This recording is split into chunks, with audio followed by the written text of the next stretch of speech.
क्या ईसाइयों द्वारा धर्म परिवर्तन का विरोध करना अपराध है? क्या हिंदुओं की घर वापसी कराना अधर्म है? अगर है तो ये अपराध अधर्म अक्षम्य होना चाहिए। नमस्कार, मैं हूं सुयश मिश्रा, आप देख रहे हैं समग्र चेतना। आप देख रहे हैं समग्र चेतना, बूंद बूंद में सच। धीरेन्द्र शास्त्री कोई मेंटलिस्ट है, मैजिशियन है, या फिर वास्तव में उन पर बालाजी की कृपा है, इस पर टिप्पणी करना मैं मुनासिब नहीं समझता। लेकिन जिस तरीके से धीरेन्द्र शास्त्री के बहाने सनातन धर्म पर निशाना साधा जा रहा है, उस पर आवाज उठाना अब जरूरी है। क्या हम इस बात से इनकार कर सकते हैं कि हमारे धार्मिक ग्रंथों में चमत्कार नहीं है? क्या भक्त प्रहलाद और हिरण्यकश्यप की कहानी झूठी है? क्या पत्थर की अहिल्या को स्पर्श करके भगवान राम ने पुनः स्त्री नहीं बनाया? क्या रामायण में पत्थर से बना राम सेतु झूठ है?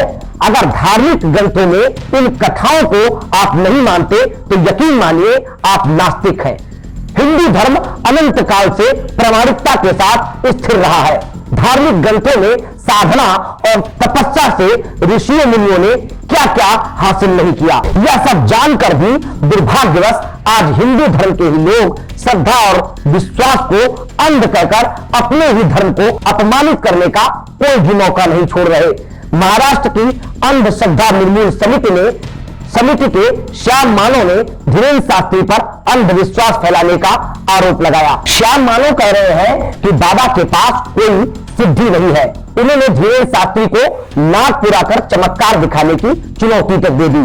धीरेन्द्र शास्त्री ने श्याम मानव की चुनौती को स्वीकार करते हुए रायपुर के श्री हनुमान मंदिर मैदान गुड़ियारी में अपना दरबार लगाया और कहा यहां आकर श्याम मानव ने आजमा ले, लेकिन श्याम मानव वहां नहीं पहुंचे। धीरेन्द्र शास्त्री के पास चमत्कार है या नहीं इसे छोड़िए, बस ये बता दीजिए कि उन्होंने अपने दरबार में आने के लिए किस किस को पास हल्दी भेजी। ये उनकी श्रद्धा और विश्वास नहीं तो और क्या है। धीरेन्द्र शास्त्री अपने पंडाल में किसी को बंदूक चलाना नहीं सिखा रहे, किसी को आतंकवादी नहीं बना रहे। वह राम कथा सुनाते हैं और राम के चरित्र का वर्णन कर रहे हैं, समाज को सही दिशा दिखा रहे हैं, साथ ही लोगों की समस्याओं को सुलझा रहे हैं। तो इसमें आपत्ति क्या है? पिछले एक हफ्ते से उनका मीडिया ट्रायल हो रहा है। कभी मैजिशियन सुहानी शाह को खड़ा करके टीवी पर दिखाया जा रहा है कि ये सब सिर्फ एक ट्रिक है, जादू है और कुछ नहीं। मैं कहना चाहता हूं जादू ही सही, पर इस जादू से किसी का नुकसान तो नहीं हो रहा। फिर भी धीरेन्द्र शास्त्री का मजाक उड़ाया जा रहा है, उन पर मीम बन रहे हैं।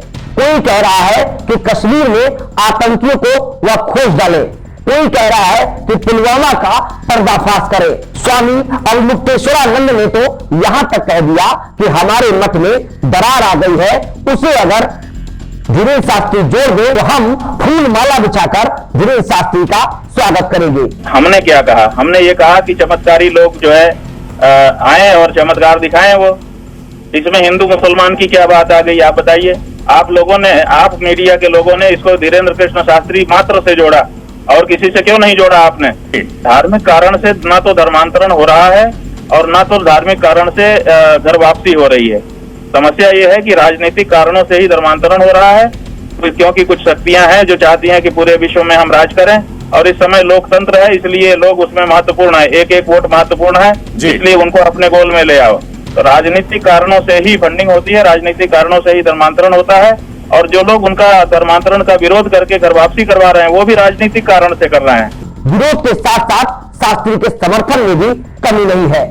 जब कब्र में पड़ा हुआ मुर्दा चमत्कार कर सकता है ना, तो फिर सनातन परंपरा को आगे बढ़ाने वाले सम्मान्य भ्राता श्री धीरेन्द्र शास्त्री जी चमत्कार क्यों नहीं कर सकते? उनकी साधना, उनकी तपस्या का परिणाम है चमत्कार हो रहा है। और जो लोग जलन रख रहे, ईर्ष्या रख रहे, कह रहे जोशी मठ की दीवारों को ठीक कर दो चमत्कार से।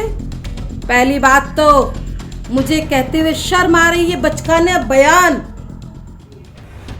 ये बड़ी शर्म आ रही सुनकर के भी। इतने ऊंचे पद पर हिंदू धर्म के इतने ऊंचे पद पर, शिखर पर बैठ करके इस तरह की बात करना, इसका मतलब महाराज जी से कहूंगी कि आप भगवान पर विश्वास नहीं है, आपको परमात्मा पर आपको विश्वास नहीं है। ये बताइए देश को क्या सिद्धि से संभव नहीं है? चमत्कार, सिद्धि से सब कुछ संभव है। और दूसरी बात, बागेश्वर धाम जी को आप चैलेंज ना करो महाराज।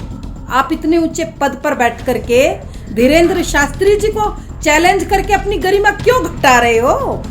आपको सोचना चाहिए।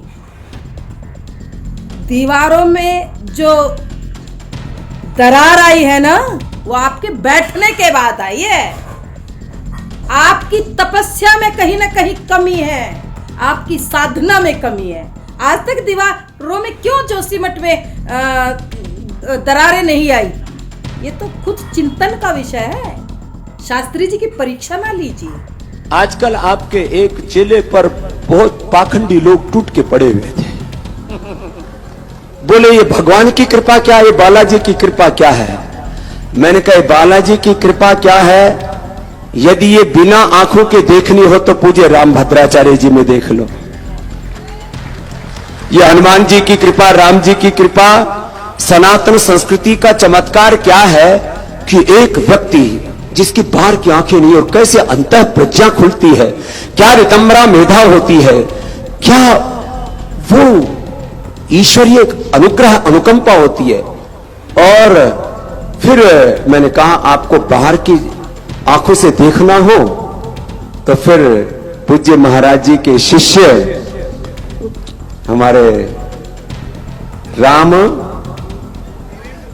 धीरेंद्र कृष्ण शास्त्री महाराज जी के शिष्य हैं, कृपा पात्र हैं। महाराज उस भगवान के अनुग्रह से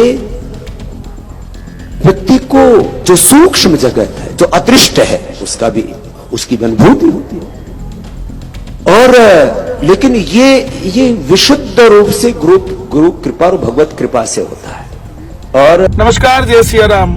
आज पंजाब के मशहूर बाबा जी रणजीत सिंह टठरियावाला जी ने एक स्टेटमेंट दिया है बागेश्वर धाम के लिए कि वो एक पाखंड है। तो मैं बाबा जी से हाथ जोड़कर निवेदन करता हूं कि आप सनातन धर्म से थोड़ा दूर रहिए, क्योंकि हम तो सिखों को देखकर, उनकी कट्टरता को देखकर अपनी कट्टरता को एग्जाम्पल देते हैं। सिखों की कट्टरता को देखकर कि ऐसे होना चाहिए हमें। बड़ी मुश्किल से एक सनातनी खड़ा हुआ है जो कट्टरता की बात कर रहा है और जो हमारे हिंदू जाति पाति में बटे हुए हैं उनको एक करने की बात कर रहा है। मेरा आपसे करबद्ध निवेदन है, ये जो है जैसा भी है, आप स्पेशली पंजाब से एक पहले बाबा मुझे नजर आए हैं जो इसके लिए स्टेटमेंट दे रहे हैं। क्या जरूरत पड़ी आपको ऐसा स्टेटमेंट देने की? पहले ही हिंदू सिख एकता की बात हम करते हैं, हमें मिलाने की बात करिए। आप ऐसे डिफरेंशिएट मत कीजिए। बहरहाल आरोप लगाना बहुत सरल है, लेकिन उसे सिद्ध करना कठिन है। बागेश्वर सरकार के बहाने सनातन धर्म पर भी सवाल उठाए जा रहे हैं। बिना सोचे समझे ऐसा करने वाले हिंदुओं को मैं नास्तिक से ज्यादा और कुछ नहीं समझता। नमस्कार।